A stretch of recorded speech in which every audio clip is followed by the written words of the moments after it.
Hey, Nelson here in this final video of this 4-part series discussing the advantages and disadvantages of the 4 different methods available to us to apply controlled release fertilizer.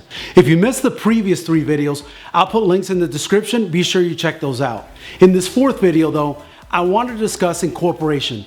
And this is the method of applying controlled release fertilizer in which the fertilizer is blended into the media prior to filling the containers. With this method, there are several ways that it can be accomplished, but the blending of the controlled release fertilizer is usually done at the nursery with a front end loader, or a lot of times it's done right at the soil blending facility by blending the fertilizer into your soil mix as the blender mixes other components for your soil blend. As we discussed in the previous videos, there are advantages and disadvantages to the different methods of applying controlled release fertilizer, and incorporation is no different. So let's go ahead and let's start with the advantages. If you're looking for the most cost-efficient method to apply your controlled release fertilizer, then this may be the method you want to use. The fact that the fertilizer can be incorporated at the media blending facility or pad mix all at one time, instead of applying it to each pot one at a time, saves you labor, time, and money. Also, as with subdressing and dibbling, incorporation will provide better performance as opposed to top dressing your controlled release fertilizer.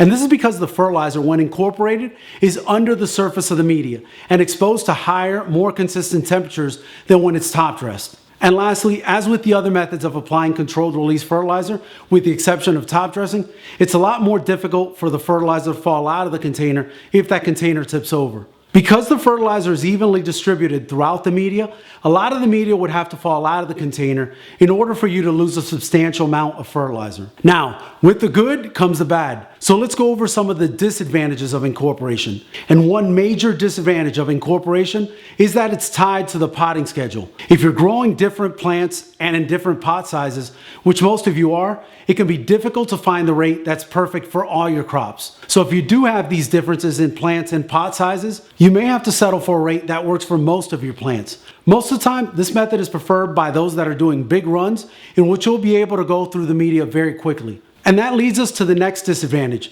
and that's that you'll have to go through your pile of media quicker than with other methods. The fact that the fertilizer is exposed to higher temperatures and moisture when it's in a pile means that it'll start to release immediately and the salts will slowly build up. So try to go through the pile as quick as possible. And lastly, incorporation can lead to initial leaching when compared to other methods of applying CRF. Since the prills are dispersed throughout the container, especially when potting up, let's say, a liner to a 3-gallon, it can take a while for those roots from the liner to reach the bottom of the pot.